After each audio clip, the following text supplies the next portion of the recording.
isang malakas na kalabog ang gumising sa katahimikan ng mansyon, ang tunog ng isang makapal na folder na buong puwersang ibinagsak sa mamahaling mahogani na mesa. Para kay Ricardo Cruz, ang tunog na yon ay mas malakas pa sa kahit anong sigaw. Bawat hibla ng kanyang pagkatao ay nanginginig sa galit. Isang galit na pamilyar. Isang galit na paulit-ulit niyang nararamdaman sa tuwing nakikita niya ang mga papel na nasa harap niya ngayon. Puno ng pulang marka. Bagsak. Bagsak lahat. Ano to, Leo? Umalingaw-ngaw ang boses niya sa loob ng malawak na study room. Hindi niya magawang itaas ang kanyang boses sa puntong ito. Mas nakakatakot ang kontroladong galit, ang bawat salitang may bigat at diin. Sa harap niya, napakislot ang kanyang anak. Nakatayo si Leo na parang isang basang sisiw, nakayuko ang ulo at nanginginig ang mga balikat. Walang salitang lumalabas sa bibig nito. Tanging ang mga luhang tahimik na pumapatak mula sa mga mata pababa sa kanyang pisngi. At mas lalo lang yung nagpagalit kay Ricardo. Tumingin ka sa akin kapag kinakausap kita. Dahan-dahang itinaas ni Leo ang kanyang mukha. Ang mga mata nitong puno ng luha at takot ay sumalubong sa nag-aapoy na tingin ng ama. Para kay Ricardo, ang nakikita niya ay hindi pagsisisi. Ang nakikita niya ay kahinaan. Isang kahihiyan. Sir Ricardo, baka po napapagod lang ang bata. Isang malumanay na boses ang sumingit mula sa gilid. Si Tita Elena, ang kanyang hipag, na may pekeng pag-aalala sa mukha. Sa tabi nito ay nakatayo ang anak nitong si Jack, ang pamangkin niyang perpekto. Matangkad, matalino, ang bituin ng pamilya. Ang lahat ng gusto ni Ricardo para kay Leo. Huwag kang makialam dito, Elena. Mariing sabi ni Ricardo, hindi inaalis ang tingin kay Leo. Pasensya na, Ricardo, sagot ni Elena habang hinahaplos ang balikat ni Jack. Nag-aalala lang ako. Alam mo naman si Jack, kahit pagod galing sa training ng basketball, hindi niya pinapabayaan ang pag-aaral. Top 1 pa rin sa klase. Bawat salita ni Elena ay parang karayom na tumutusok sa puso ni Ricardo. Isang paalala ng kanyang kabiguan bilang isang ama. Tumingin siya muli kay Leo at ang galit na kanina'y kontrolado ay sumabog na. Ilang tutor na ang kinuha ko para sa'yo? Mga pinakamagagaling, pinakamahal? Pero anong ginawa mo? Anong isinukli mo sa lahat ng sakripisyo ko? Humakbang siya palapit sa anak. Ang bawat yapak ay mabigat. Tingnan mo ang pinsan mo. Tingnan mo si Jack. Ginagawa niya ang lahat para ipagmalaki kami. Samantalang ikaw ang kahihiyan ng pamilyang ito. Hindi na napigilan ni Ricardo ang sarili. Itinuro niya ang nanginginig na si Leo. Wala kang kwentang anak. Kasabay ng malakas na sigaw na yon ang pagtunog ng doorbell. Isang nakakairitang tunog na pumutol sa tensyon. Inis na napalingon si Ricardo sa pinto. Binuksan ito ng isa sa mga kasambahay at mula sa pinto, pumasok ang isang babae. Simple lang ang kanyang suot. Isang payak na bestida at tsinelas. May dala siyang isang maliit na bag. Mukha siyang ordinaryo. At dahil doon, mas lalong nainis si Ricardo. Isang estranghero ang nakarinig sa sigaw niya. Isang estranghero ang nakasaksi sa kahihiyan ng pamilya Cruz. Nagtaas ng tingin ng babae at ang mga mata nito na puno ng pagkagulat ay dumiretso hindi sa kanya, kundi kay Leo. Sa isang saglit, nakita ni Ricardo ang pagbabago sa mga mata ng babae. Mula sa pagkagulat, naging awa. Ang tingin na yon ang nagpanting sa kanyang tenga. Kinuyom niya ang kanyang mga kamao. Ang lahat ng galit niya kay Leo, ang inis niya kay Elena, ang pagkadismaya niya sa sarili, ay tila naghahanap ng bagong target. Humarap siya sa bagong dating. Ang kanyang mga mata ay kasing talim ng kutsilyo. Buong bigat ng kanyang kapangyarihan bilang si Ricardo Cruz ang ibinato niya sa estrangherong babae. Sino ka? Das, Ang sigaw ni Sir Ricardo ay tila nanatili sa hangin, isang laso na humalo sa bawat paghinga ni Mia sa loob ng mansyon. Iyon ang kanyang unang araw, ang unang araw niya bilang katulong sa mansyon ng mga Cruz. At ang una niyang nasaksihan ay hindi ang karangyaan, kundi ang kalupitan. Ang sahig ay kumikinang sa sobrang linis, kaya niyang makita ang sarili niyang refleksyon. Isang babaeng payak na tila naliligaw sa isang palasyo. Ang mga pader ay mataas. Pinalamutian ng mga painting na marahil ay mas mahal pa sa bahay na kinalakihan niya. Ngunit sa kabila ng lahat ng ganda, ramdam ni Mia ang bigat sa hangin. Isang katahimikan na nakakabingi, isang lamig na tumatagos hanggang sa buto. Ang mayordoma, si Manang Celia, ang nagbigay sa kanya ng mga utos. Mahigpit ang mga patakaran, bawal magkamali, bawal magingay, at higit sa lahat, bawal makialam sa buhay ng mga amo. Sinunod ni Mia ang lahat. Naglinis siya, nagpunas, nagkuskos. Sa bawat galaw niya, ramdam niya ang mga matang nakamasid. Ang malamig at walang pakialam na tingin ni Sir Ricardo na tila isa lang siyang kasangkapan. At ang mapanuring tingin ni Ma'am Elena na sinusuri siya mula ulo hanggang paa na para bang naghahanap ng kahit anong kapintasan. Habang nagpupunas siya ng salamin sa bintana na nakaharap sa hardin, natanaw niya ang batang lalaki mula kanina. Si Leo. Nakaupo ito mag-isa sa ilalim ng isang malaking puno ng mangga, malayo sa karangyaan ng mansyon. Hindi siya naglalaro. Mayroon siyang hawak na maliit na notebook at lapis. Seryoso ang kanyang muka. Ang buong atensyon niya ay nakatuon sa kanyang ginagawa. Gumuguhit siya. Sa isang saglit, nakalimutan ni Mia ang kanyang ginagawa. Pinanood niya ang bata.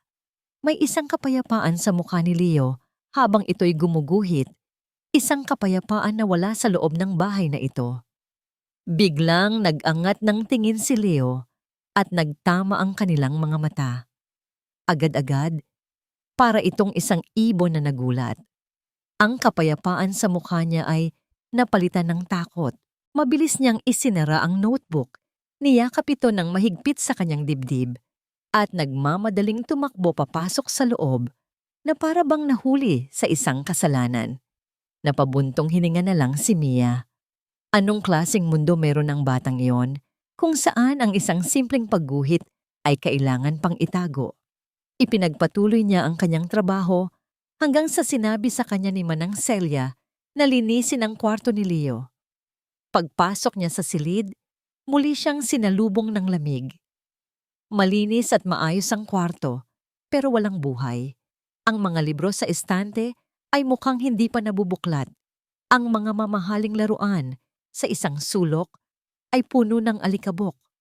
Ito ang kwarto ng isang batang mayroon ng lahat, pero tila walang kaligayahan.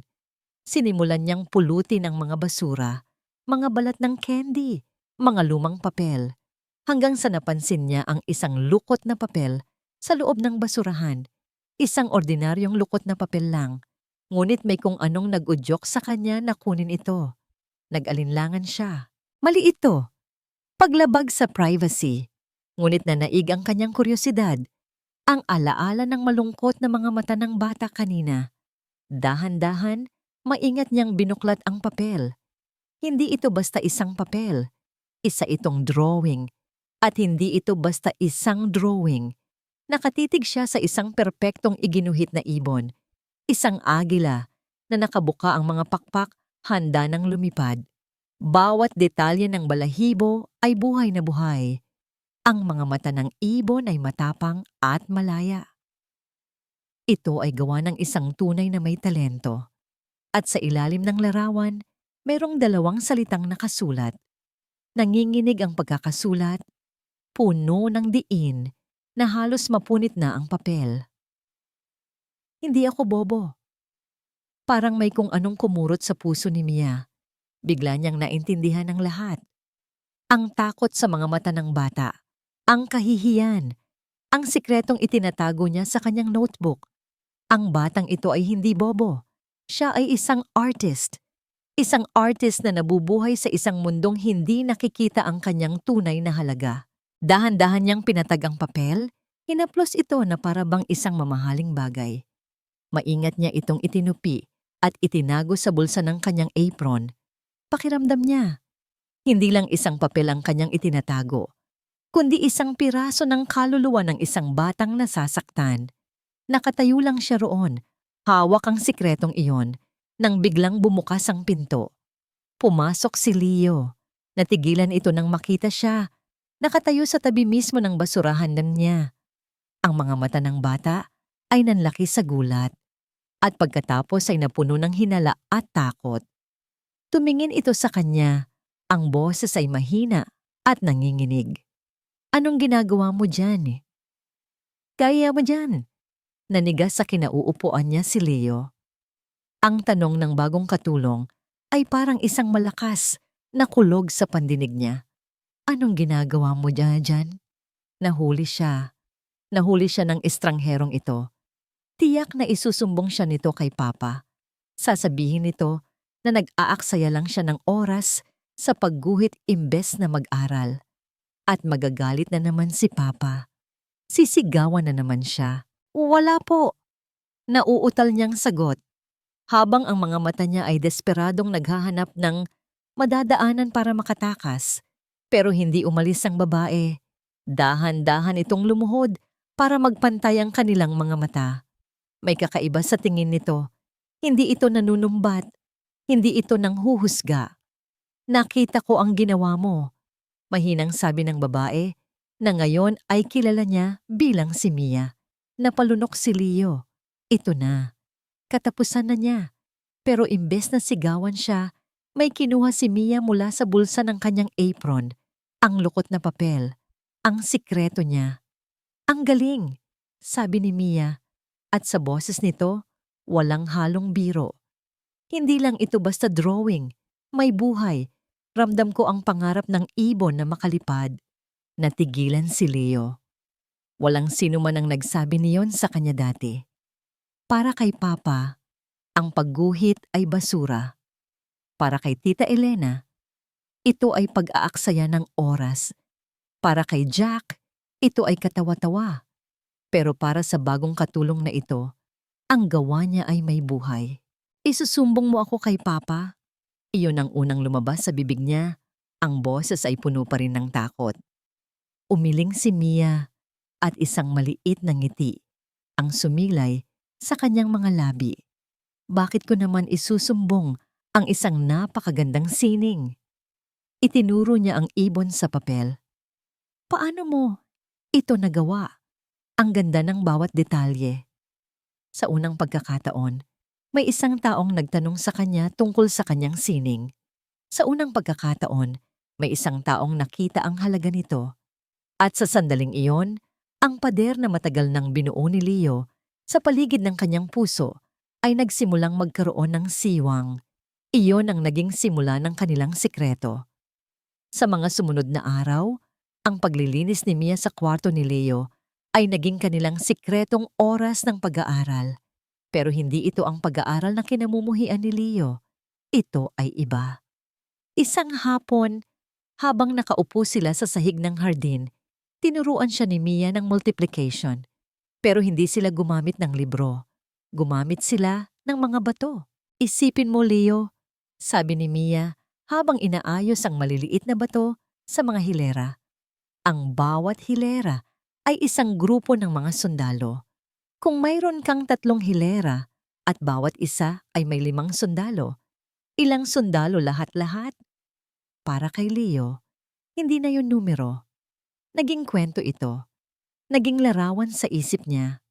Bigla, ang sagot ay naging malinaw. 15.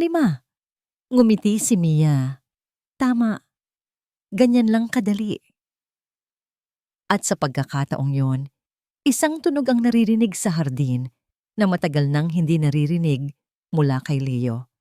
Isang tawa. Isang tunay, masayang tawa. Pakiramdam niya ay hindi siya bobo. Pakiramdam niya ay matalino siya. Ngunit ang tawanan nila ay biglang naputol. Isang anino ang tumabon sa kanila. ang anino ng kanyang ama. Nakatayo si Ricardo Cruz sa kanilang likuran. Ang mukha ay madilim at ang mga mata ay nag-aapoy sa galit. Ito ba ang tinatawag mong pag-aaral? Dumagundong ang boses ni Ricardo. Nagbabayad ako ng malaki para turuan mo ang anak ko, hindi para makipaglaro sa kanya sa lupa. Agad na napatayo si Mia. Sir Ricardo, nagkakamali po kayo. Nag-aaral po kami. Huwag ka nang magpaliwanag. Putol ni Ricardo. Itinuro niya ang gate. Kunin mo na ang mga gamit mo. Pinalalayas na kita. Hindi. Ang salitang yon ay umalingaw-ngaw sa isip ni Leo.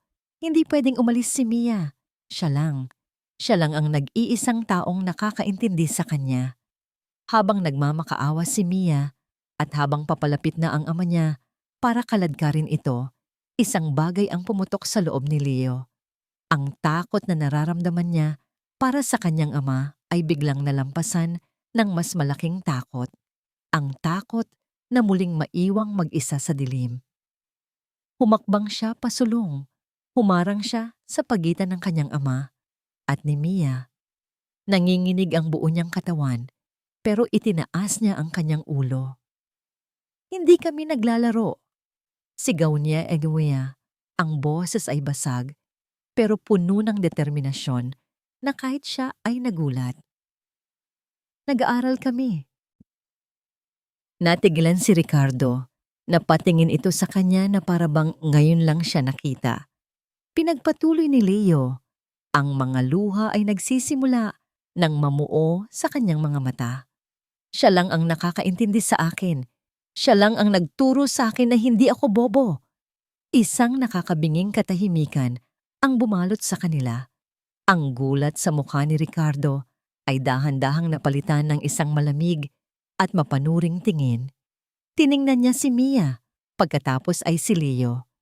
Ang isip niya, na sanay sa mga negosasyon at kasunduan, ay gumana. Sige, sabi ni Ricardo sa wakas. Ang boses ay kalmado na, pero mas nakakatakot. Kung totoo yang sinasabi mo, patunayan ninyo.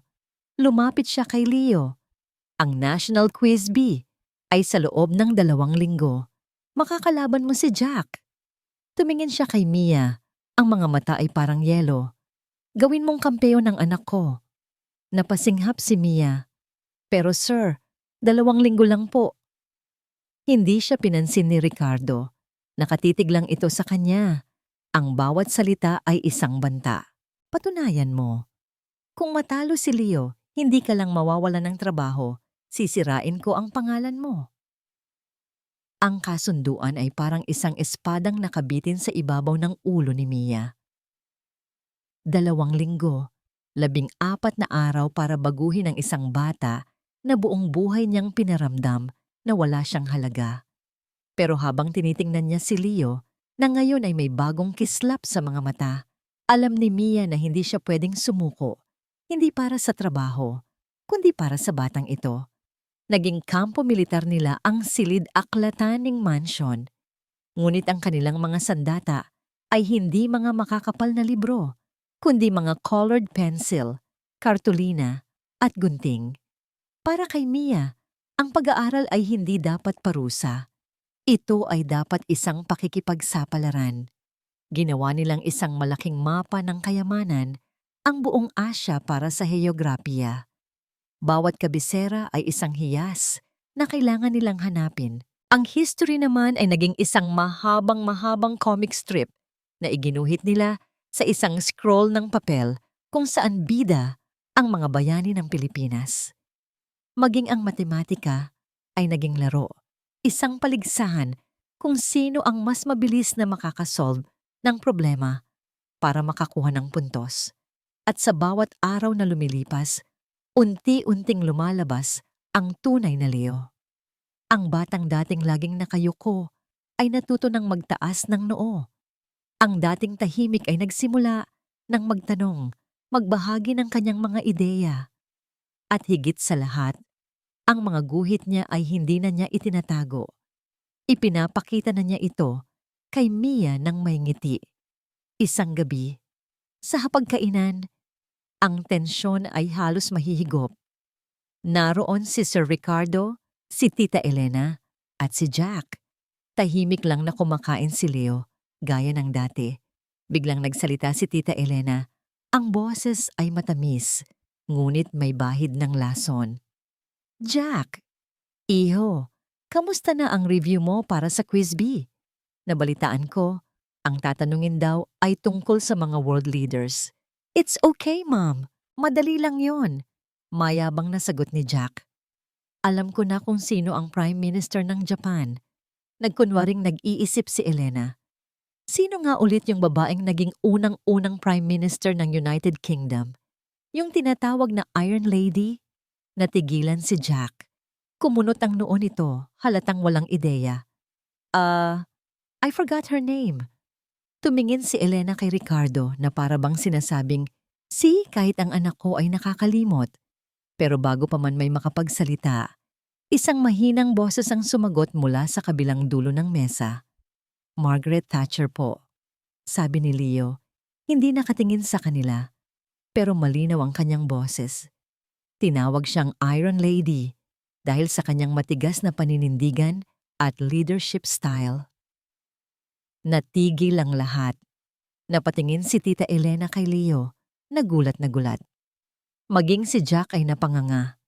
Pero ang reaksyon na pinakatinutukan ni Mia ay ang kay Sir Ricardo. Nakita niya ang bahagyang panlalaki ng mga mata nito. Isang kislap ng hindi makapaniwalang pagtataka. Hindi ito papuri, hindi pa. Pero hindi na rin ito galit. Isang bagay ang nagbago. Sa pagkakataong yon, isang maliit na butil ng pag-asa ang sumibol sa puso ni Mia. Nagtagumpay kami, bulong niya sa sarili. Ngunit ang tagumpay ay panandalian lang. Pagkatapos ng hapunan, habang nagliligpit si Mia, natanaw niya si Tita Elena, nakausap si Sir Ricardo sa may veranda. Hindi niya marinig ang pinag-uusapan nila, ngunit nakikita niya ang seryosong mukha ni Sir Ricardo at ang pekeng pag-aalala sa mukha ni Elena. Maya-maya, pumasok si Sir Ricardo. Nagkasalubong sila sa pasilyo. Ang kislap ng pag-asa na nakita ni Mia sa mga mata nito kanina ay nawala na. Napalitan ng dating lamig at pagdududa. Kinabukasan, mas naging mahigpit ang pagbabantay nito sa kanila ni Leo. Ang bawat kilos ni Mia ay tila sinusuri. Ang pag-asa na naramdaman niya ay unti-unting nababalot ng kaba. Isang gabi, kailangan niyang tumawag sa probinsya. May sakit ang kanyang ina at kailangan ng pampagamot. Lumayo siya, pumunta sa pinakaliblib na bahagi ng hardin para walang makarinig. Opo, inay? Opo, kailangan ko na po talagang makahanap ng pera. Malaking halaga po kasi. Halos pabulong niyang sabi sa cellphone, ang puso ay mabigat sa pag-aalala. Hahanap po ako ng paraan. Kahit mangutang po muna ako. Hindi niya alam. Sa dilim ng gabi, mula sa bintana ng kanyang study room, nakatanaw si Ricardo Cruz. Hindi niya narinig ang tungkol sa may sakit na ina. Ang tanging narinig niya ay ang mga salitang, kailangan ng pera, malaking halaga, at mangutang. At sa isip ng isang taong sanay sa panlilinlang ng mundo ng negosyo, ang mga salitang iyon ay iisa lang ang ibig sabihin, panloloko. Kinuyom ni Ricardo ang kanyang kamao. Ang kanyang mukha ay muling naging isang maskara ng galit at pagkadismaya. Ang maliit na tiwalang nagsisimula nang mabuo ay biglang nadurog at naging alikabok. Mayroong dalawang Ricardo Cruz na naglalaban sa loob niya. Ang isa ay ang amang nakakita sa kanyang anak na sumagot tungkol kay Margaret Thatcher. Isang amang, sa kauna-unahang pagkakataon, ay nakaramdam ng isang bagay na malapit sa paghanga. Isang amang nagsimulang maniwala na baka nga may pag-asa, pero may isa pa. Ang isa ay ang bilyonaryong negosyante, ang taong sanay sa mga ahas sa mundo ng korporasyon, ang taong alam na ang lahat ay may presyo at ang lahat ay may motibo. At ang Ricardo na ito ang narinig ang mga salita ni Mia sa telepono. Kailangan ng pera, malaking halaga. Ang dalawang Ricardong ito ang nagmamasid habang nagtuturo si Mia kay Leo sa sala. Nakikita niya ang sigla sa mga mata ng kanyang anak. Nakikita niya ang paraan ng pagtuturo ni Mia, puno ng pasensya at pagkamalikhain. Ang lahat ng ito ay dapat na maging sapat, pero hindi. Ang laso ng pagdududa ay kumalat na sa kanyang sistema. Biglang pumasok si Elena sa sala. May dalang tsa. Ang ngiti nito ay kasing tamis ng pulot, pero para kay Ricardo, ito ay may halong pait. "Ricardo, nandyan ka pala," sabi nito. "Tingnan mo naman ang dalawa, ang sipag-sipag. Sana lang ay may natututunan talaga si Leo at hindi lang puro laro." Hindi sumagot si Ricardo. Napansin niya ang isang bagay. Sa isang maliit na mesa sa gilid, naroon ang paboritong vase ng kanyang yumaong ina. Isang mamahaling porselana mula pa sa dinastiyang Ming. Napakahalaga niyon sa kanya, hindi dahil sa presyo, kundi dahil sa alaala. Nakita niyang bahagyang ginalaw ni Elena ang mesa. Iniusog ito ng kaunti papalapit sa daanan. Pagkatapos ay inilapag nito ang tsaa sa harap niya. "Uminom ka muna. Mukhang stress ka." Hindi pinansin ni Ricardo ang kilos na yon. Maliit na bagay. Marahil ay nag-aayos lang ang kanyang hipag. Ilang minuto ang lumipas. Tumayo si Mia. "Leo, kukuha lang ako ng tubig. Sandali lang." Tumango si Leo at nagpatuloy sa pagsusulat. Naglakad si Mia papuntang kusina. Dumaan sa gilid ng mesang kinalalagyan ng vase. At sa isang iglap, nangyari ang lahat. Isang bahagyang paggalaw, isang maliit na pagtama. At pagkatapos, ang nakakabinging tunog ng nababasag na porselana na sumabog sa sahig na gawa sa marmol. Isang piraso ng kasaysayan, isang piraso ng alaala ng kanyang ina, ngayon ay durug-durug na. "Ay!" Isang tili ang pinakawalan ni Elena na agad na napatakip sa bibig. "Ang vase ni Mama!" Nakatayo si Mia sa gitna ng mga basag na piraso. Ang mukha ay putlang-putla sa gulat. "Ay, hindi ko po sinasadya." "Anong hindi sinasadya?" Sigaw ni Elena. Ang mga mata ay puno ng pekeng luha. "Nakikita ko. Binangga mo. Napakawalang ingat mo." "Hindi po totoo yan." Depensa ni Mia. Nanginginig ang boses. Pumasok si Jack, na para bang sakto lang ang tiyempo. "Anong nangyari dito?" "Nakita mo ba, Jack? Nakita mo ba ang ginawa niya?" Tanong ni Elena sa anak. Tumingin si Jack kay Mia. Pagkatapos ay sa sahig. Isang malamig na ngisi ang gumuhit sa kanyang labi. Bago ito napalitan ng kunwaring pagkagulat. "Opo, Ma'am. Nakita ko po tito. Naglalakad po siya. Tapos nabangga niya yung mesa." Iyon na. Ang testimonya. Ang ebidensya. Ang lahat ng pagdududa ni Ricardo ay nagsama-sama at naging isang matigas na bato ng galit. Ang babaeng ito. Ang babaeng nangangailangan ng malaking pera. Marahil ay sinadya niya ito. Marahil ay paraan niya ito para makakuha pa ng mas malaki. Humarap siya kay Mia. Ang lahat ng bahagyang paghanga na naramdaman niya sa mga nagdaang araw ay naging abo. "Sir Ricardo, maniwala po kayo sa akin." Pagmamakaawa ni Mia, pinutol niya ito. Ang boses niya ay walang emosyon na mas masakit pa kaysa sa isang sigaw. "Hindi ko na kailangang marinig ang paliwanag mo." Tiningnan niya si Mia mula ulo hanggang paa na para bang isa itong basura. "Ang halaga ng vase na yan ay ibabawas ko sa sahod mo kung may matira pa." Napayuko si Mia. Ang mga balikat ay nanginginig. Pero hindi ang parusa sa pera ang masakit. Ang masakit ay ang paraan ng pagtingin sa kanya ni Ricardo. Puno ng pagkasuklam, puno ng pagkabigo.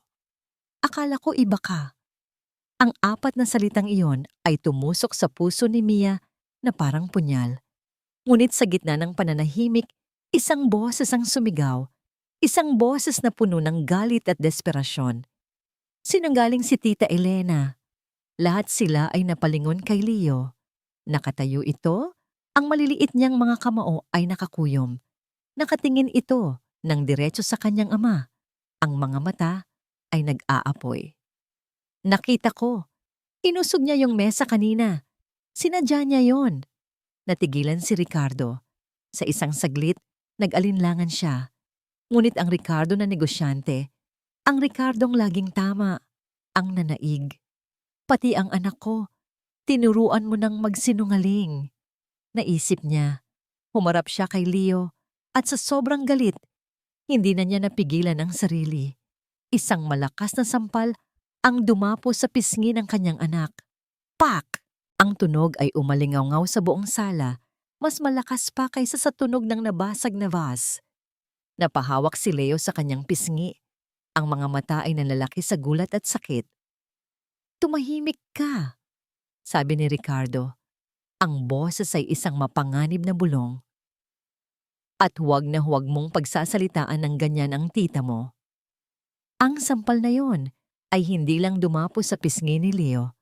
Dumapo rin yon sa puso ni Mia. Pagkatapos ng insidenteng iyon, ang mansyon ay naging isang malamig na bilangguan. Bawat sulok ay tila may anino. Bawat katahimikan ay may dalang bigat. Hindi na siya tinitingnan ni Sir Ricardo. Para sa kanya, isa na lang si Mia sa mga kasangkapan sa bahay, isang bagay na nabasag at nawalan ng halaga. Si Tita Elena naman ay nagtatagumpay. Ang mga ngiti nito sa kanya ay puno ng panunuya. Si Jack ay hayagang nang aasar, madalas na nagpaparinig ng magnanakaw o clumsy sa tuwing magkakasalubong sila. Ang trabaho ni Mia ay naging doble. Ipinagawa sa kanya ang mga pinakamabibigat na gawain, ngunit hindi ang pagod sa katawan ang pinakamasakit. Ang masakit ay ang pakiramdam na mag-isa. Ang pakiramdam na hinusgahan at sinentensyahan ng walang patas na paglilitis. Sa gabi, sa kanyang maliit na kwarto, doon lang niya pinapakawalan ang mga luhang kanina pa niya pinipigilan. Naisip niyang sumuko na lang. Naisip niyang umalis na lang sa impyernong iyon. Paano niya ipapanalo ang isang laban kung ang mismong hukom ay kalaban niya? Ngunit sa tuwing iisipin niya ang pagsuko, isang imahe ang pumapasok sa kanyang isip. Ang mukha ni Leo pagkatapos itong masampal. Ang mga mata nitong puno ng sakit pero hindi pagsisisi. Mga matang nagsasabing, ipinaglaban kita. At dahil doon, nagpasya siyang manatili. Lalaban siya. Hindi para sa sarili niya, kundi para sa batang yon. Naging mas maingat sila. Ang kanilang pag-aaral ay ginagawa na nila sa pinakaloob ng kwarto ni Leo. Ang pinto ay bahagyang nakalock. Ang kanilang determinasyon ay naging mas matindi. Ang bawat pang-aapi na natatanggap nila ay ginawa nilang gatong para mas lalong magsikap. Isang gabi, hindi bumaba si Mia para maghapunan. Wala siyang ganang kumain. Ang mga paratang at masasamang tingin ay sapat nang bumusog sa kanya. Habang nakaupo siya sa dilim ng kanyang silid, may narinig siyang mahinang katok sa pinto. Pagbukas niya, nakita niya si Leo. May dala itong isang plato ng pagkain. Maingat na binalanse sa kanyang maliliit na kamay. May kanin, adobo, at isang pirasong saging.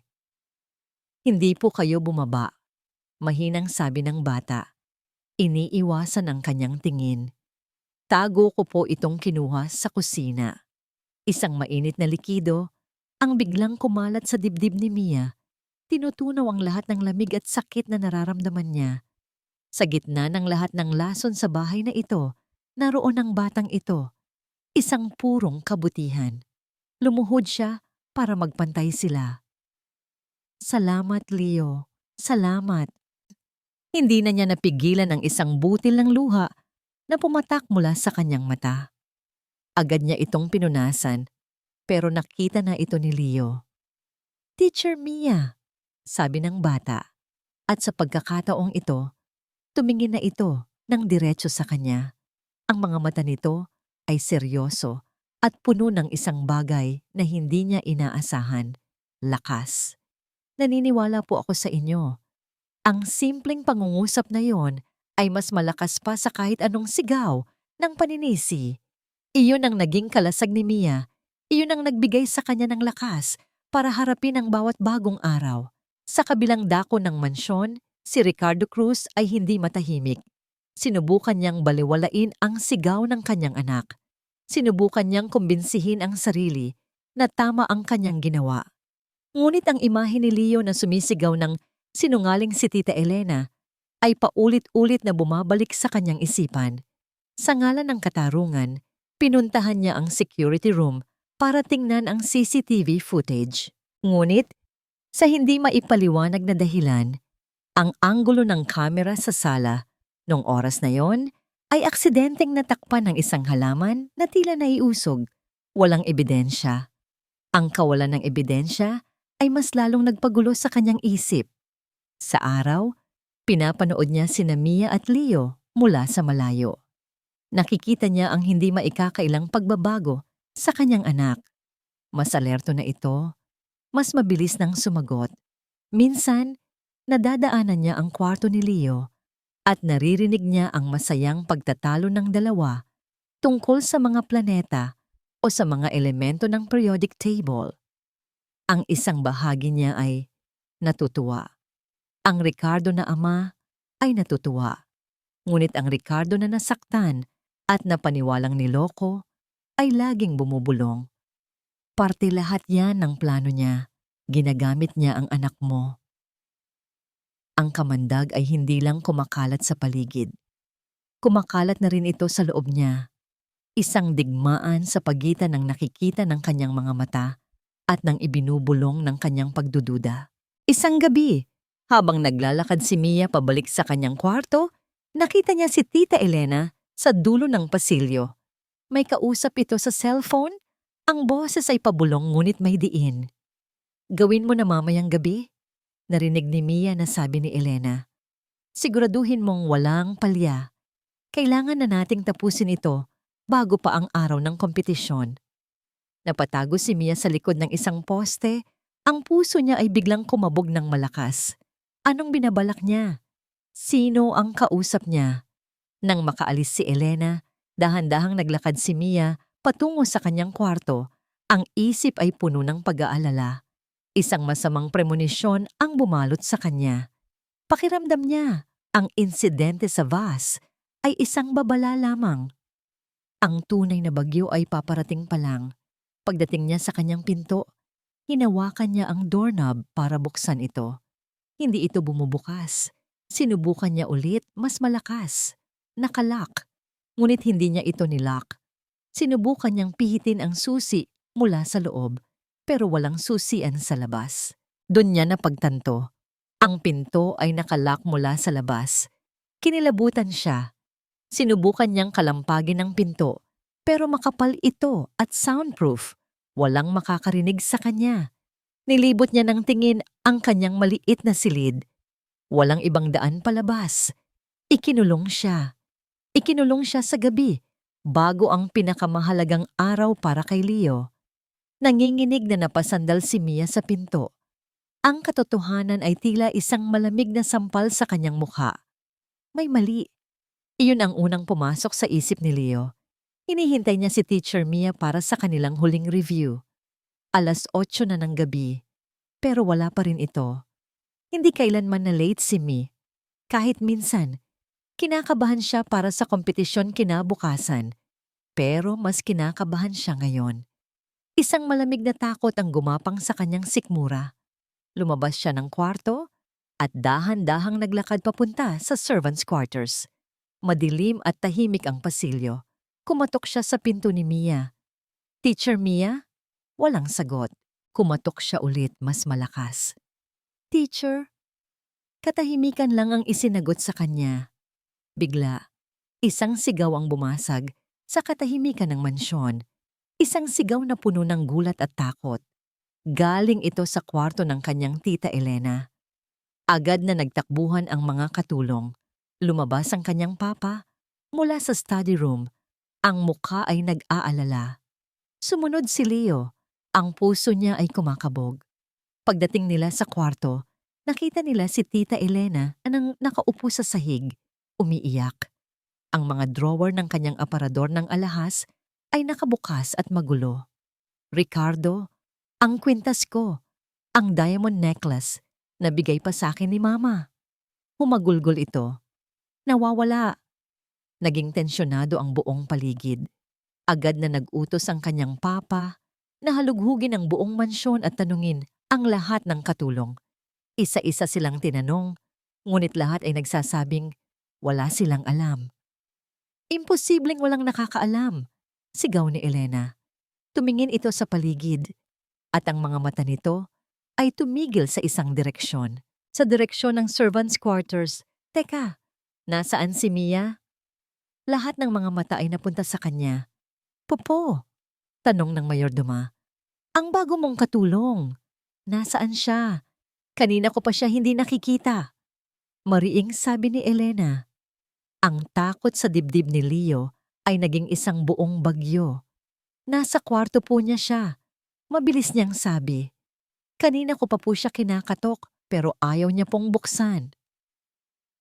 Ang sinabi niyang yon na akala niya ay makakatulong ay mas lalo lang nagdiin kay Mia. Hindi binubuksan? Tumingin si Elena kay Ricardo.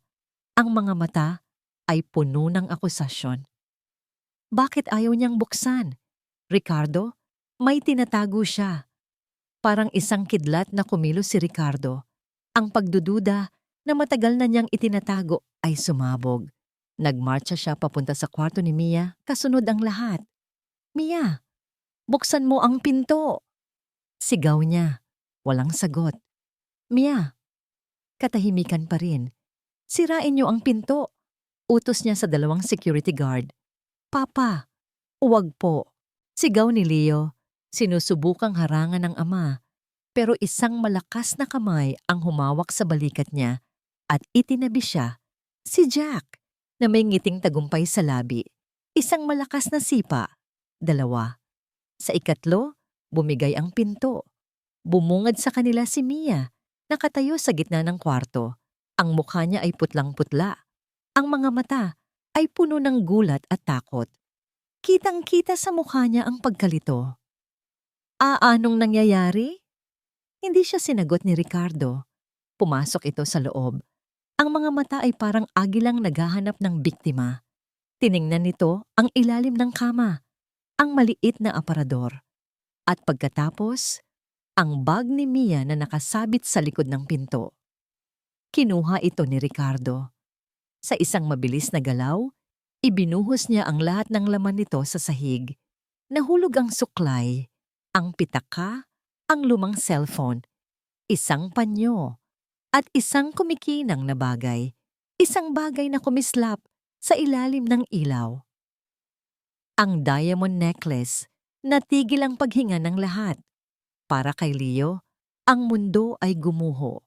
Nakita niya ang itsura ng kanyang teacher Mia, ang total na pagkagulat, ang hindi makapaniwalang sakit. Hindi akin yan. Umiiling na sabi ni Mia. Ang mga luha ay nagsimula ng bumuhos. Hindi ko alam kung paano yan napunta diyan.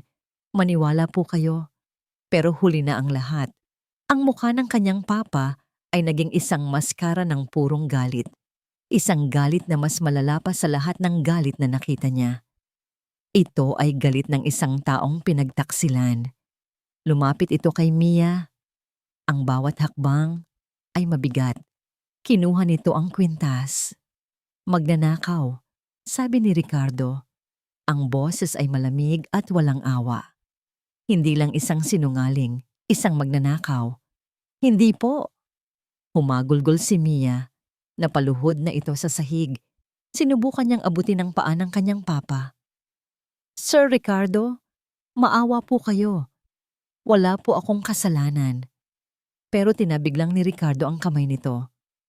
Umalis ka sa pamamahay ko. Ngayon din. Papa, huwag! Sumigaw si Leo. Tumakbo siya papalapit. Niyakap niya ang binti ng kanyang ama. Papa, si Tita Elena ang may gawa niyan. Maniwala ka sa akin, Papa. pero parang wala nang naririnig ang kanyang ama. Itinulak siya nito palayo. Dahilan, para matumba siya sa sahig. Dalalawang guard ang humawak sa braso ni Mia at kinaladkad ito palabas. Nagpupumiglas ito, umiiyak, paulit-ulit na sinasabi ang kanyang pangalan. Leo! Leo! Maniwala ka sa akin! Hindi ko ginawa yon! Walang nagawa si Leo. Mula sa sahig, sa gitna ng kanyang mga luha, pinanood niya ang kanyang guro, ang nag-iisang taong naniwala sa kanya. Nakalad ka rin palabas ng mansyon, palabas sa malakas na buhos ng ulan, at palabas ng kanyang buhay. Nang maisara na ang pinto, tumayo siya. Hinarap niya ang kanyang ama, ang kanyang tita Elena, ang kanyang pinsan. Nakita niya ang tagumpay sa mga mata nila at napuno ng puot ang kanyang puso. Tumakbo siya pabalik sa kanyang kwarto at isinara ang pinto ng malakas. Tiningnan niya ang mesa kung saan nakalatag ang lahat ng kanilang pinag-aralan. Ang mga mapa, ang mga drawing, ang mga notes, ang mga alaala ng kanilang tawanan at pag-asa. Sa sobrang galit at sakit, hinablot niya ang mga papel. Pinunit niya ang mga ito. Tinapon niya. Napaupo siya sa sahig, sa gitna ng mga nagkalat na piraso ng papel. Niyakap niya ang kanyang mga tuhod at umiyak. Ayoko na. Bulong niya sa sarili. Paulit-ulit. Hindi na ako sasali. Ang umagang yon ay walang araw.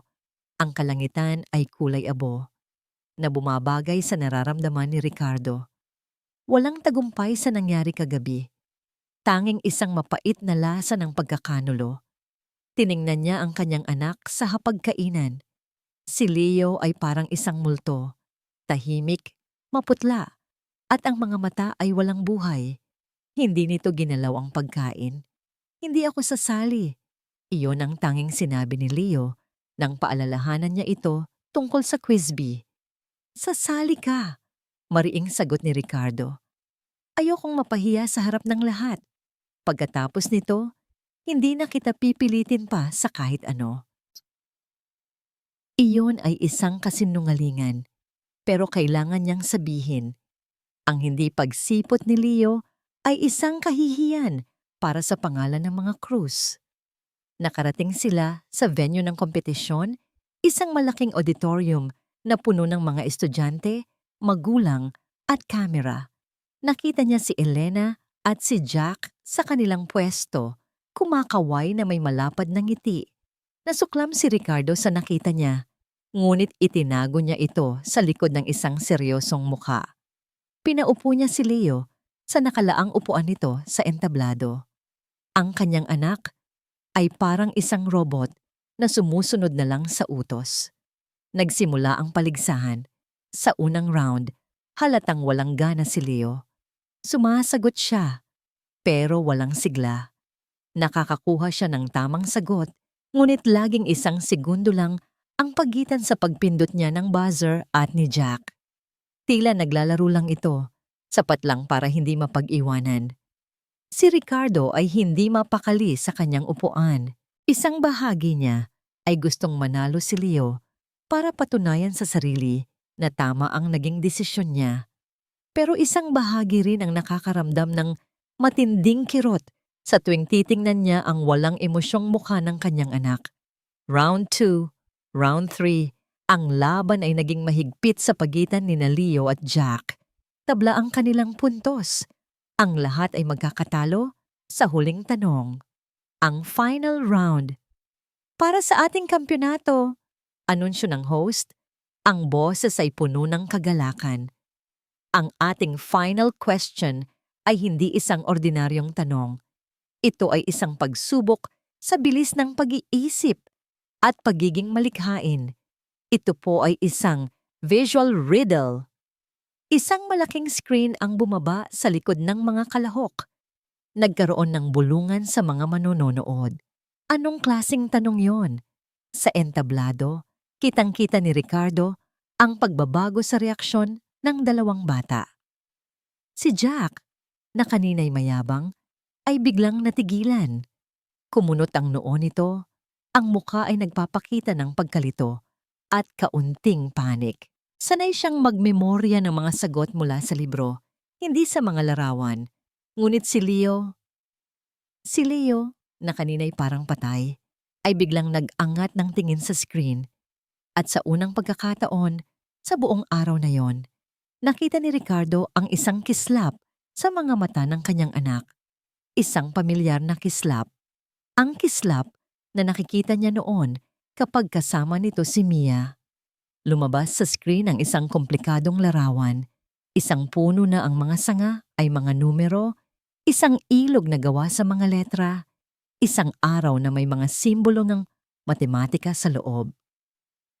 Anong salita ang nabubuo mula sa mga nakatagong simbolo sa larawan? Tanong ng host. Mayroon kayong 1 minuto. Nagsimula ang timer. Tarantang-taranta si Jack. Tinititigan niya ang screen pero halatang wala siyang makita. Tumingin ito sa kanyang ina, si Elena, na ngayon ay hindi na mapigilan ang pag-aalala sa mukha. Pero si Leo ay kalmado. Ang kanyang mga mata ay mabilis na gumagalaw. Sinusuri ang bawat detalye. Para sa iba, iyon ay isang magulong larawan. Pero para kay Leo, iyon ay isang lengguwahe na naiintindihan niya. Ang mga numero ay naging mga hugis. Ang mga letra ay naging mga pattern. Ito ang mundo niya. Ito ang mundo na itinuro sa kanya ni Mia. Sa kalagitnaan ng kanyang pag-iisip, biglang nag-vibrate ang cellphone ni Ricardo sa kanyang bulsa. Isang mensahe mula sa isang numerong hindi niya kilala. Binuksan niya ito. Ito ay isang video file. Nag-aalangan man, pinindot niya ang play. Ang video ay malabo at medyo magalaw. Kuha mula sa isang nakatagong anggulo sa pasilyo. Ngunit malinaw ang nakikita niya. Ang kanyang hipag na si Elena. Dahan-dahang naglalakad papunta sa kwarto ni Mia. Lumingon-lingon ito sa paligid. At nang makitang walang tao, mabilis nitong kinuha ang isang bagay mula sa kanyang bulsa, ang diamond necklace, at maingat na inihulog ito sa loob ng bag ni Mia na nakasabit sa labas ng pinto. Nanigas si Ricardo sa kanyang upuan. Ang hangin ay tila nawala sa kanyang mga baga. Ang video, ang katotohanan, ang lahat ng kasinungalingan. Kasabay ng pagtigil ng video ay ang isang malakas na tunog ng buzzer mula sa entablado. Bizz! Lahat ay napatingin kay Leo. Nakatayo ito, ang kamay ay nasa buzzer. Contestant number 7, Leo Cruz. Tumingin si Leo sa host, pagkatapos ay sa audience. Ang kanyang mga mata ay hinanap ang kanyang ama. Nagtama ang kanilang mga paningin. Nakita ni Ricardo ang sakit, ang galit, at ang determinasyon sa mga mata ng kanyang anak. Ang sagot po, sabi ni Leo. Ang boses ay malinaw at matatag na umalingaw-ngaw sa buong auditorium. Ay katarungan. Isang saglit na katahimikan. At pagkatapos ay sumabog ang palakpakan. Tama ang sagot. Si Leo Cruz ang kampeon. Ngunit hindi ngumiti si Leo. Hindi siya tumalon sa tuwa. Nanatili siyang nakatayo roon. Hawak ang mikropono. Nakatitig pa rin sa kanyang ama. Ang tagumpay na ito, pagpapatuloy niya. Ang boses ay nanginginig na sa emosyon. Ay para kay Teacher Mia. Natigil ang palakpakan. Lahat ay nakikinig. Ang taong pinaniwalaan ako, pero hindi ninyo pinaniwalaan. Tumingin siya sa kanyang ama at isang butil ng luha ang pumatak sa kanyang pisngi. Ang taong pinalayas ninyo. Ang mga salita ni Leo ay tumama kay Ricardo na parang isang malakas na sampal. Mas malakas pa sa sampal na ibinigay niya sa kanyang anak.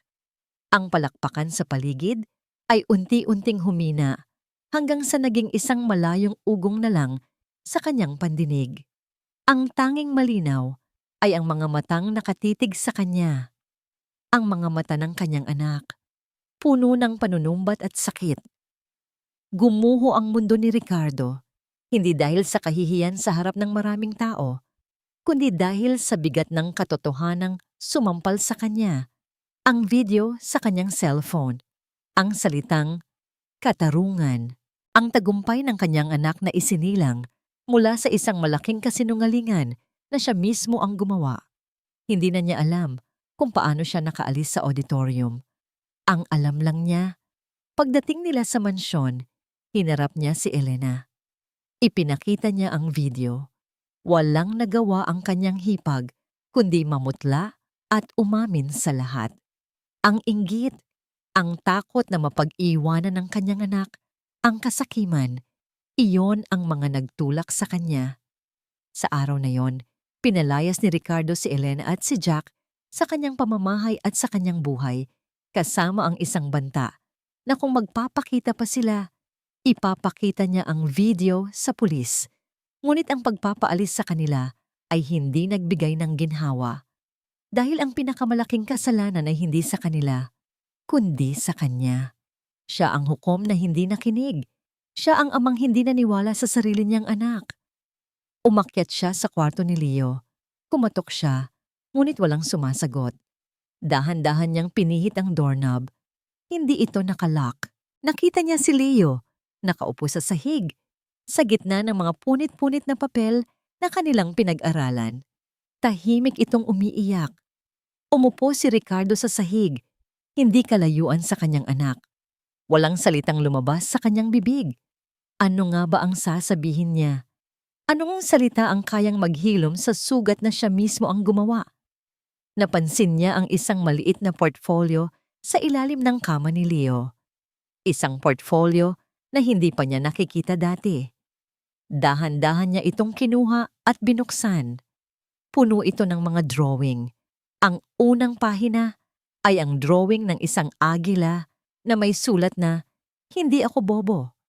Ang sumunod ay mga larawan ng mga sundalong bato, mga mapa ng kayamanan, mga bayaning naglalaan, ang mga aralin nila ni Mia. Habang binubuklat niya ang mga pahina, isang drawing ang nagpatigil sa kanyang paghinga. Ito ay larawan niya. Si Ricardo Cruz, nakaupo sa kanyang malaking upuan sa opisina, napapalibutan ng mga gusali at pera. Ngunit ang mukha sa drawing ay hindi mukha ng isang matagumpay na tao. Ito ay mukha ng isang taong malungkot. Malungkot at mag-isa.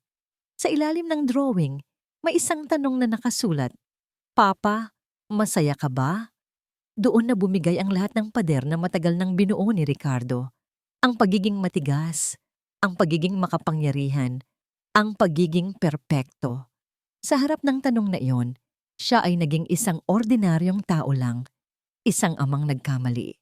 Isang amang labis na nagsisisi. Ang mga luhang matagal na niyang ikinulong ay bumuhos. Umiyak siya. Hindi isang tahimik na pag-iyak, kundi isang hagulgol na puno ng sakit at pagsisisi.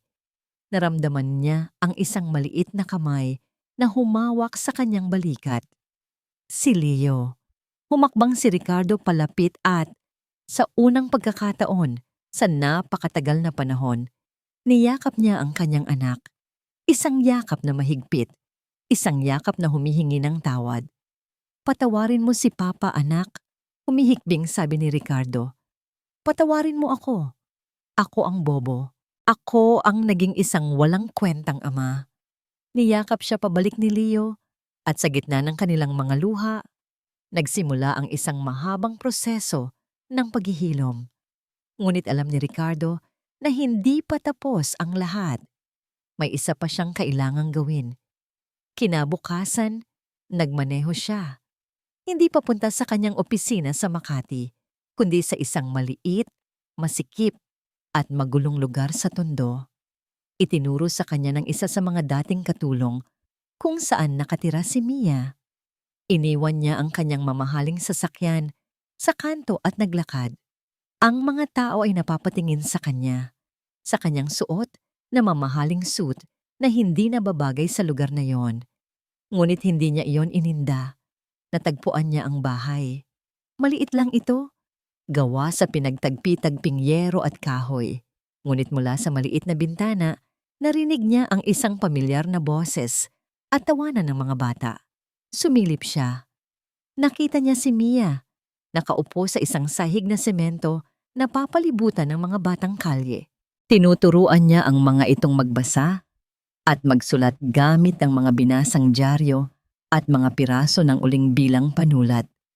Ang babaeng pinalayas niya dahil sa akusasyong pagnanakaw ay narito ngayon. Ibinibigay ang kanyang kaalaman ng walang kapalit. Tumayo siya roon ng matagal. Pinapanood lang siya. Pinapanood ang babaeng nagligtas sa kanyang anak. Ang babaeng sinira niya ang pangalan. Sa wakas, huminga siya ng malalim at humakbang pasulong. Ang tawanan ng mga bata ay natigil nang makita nila ang isang estranghero. Napatingin si Mia sa direksyon nila.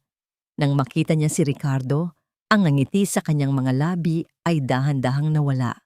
Ang kanyang mga mata ay nagpakita ng gulat. Pagkatapos ay sakit.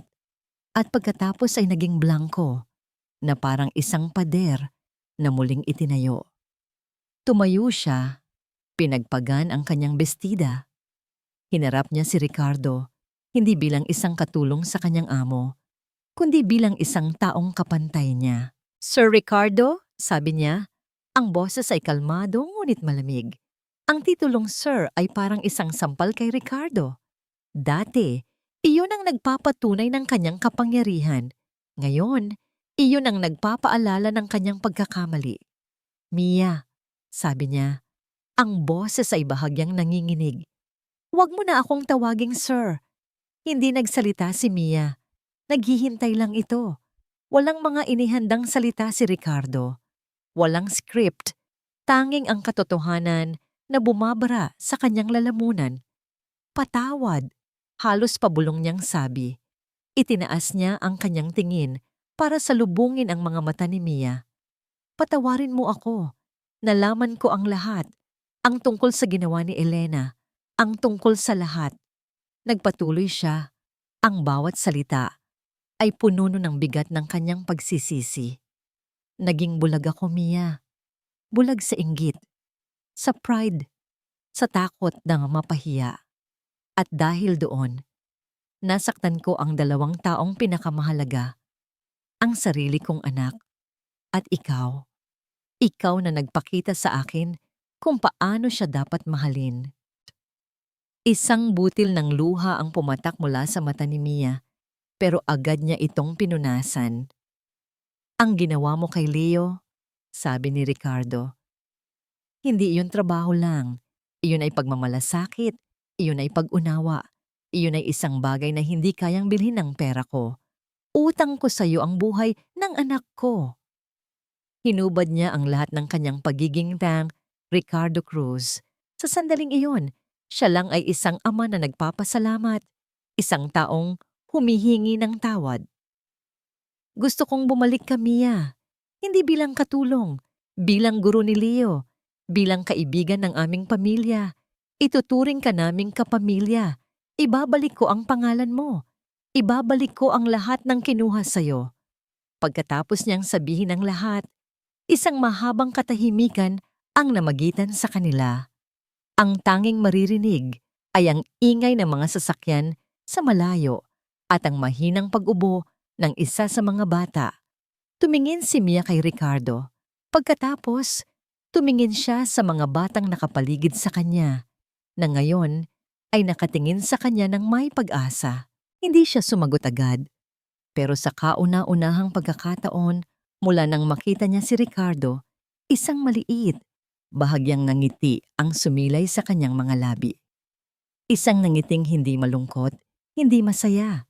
Isang ngiting puno ng pag-unawa, pagpapatawad at ang pangako ng isang bagong simula. Isang nangiting nagsasabing, marahil ang tunay na katarungan ay hindi tungkol sa pagpaparusa sa nagkasala, kundi sa pagbibigay ng pangalawang pagkakataon sa lahat.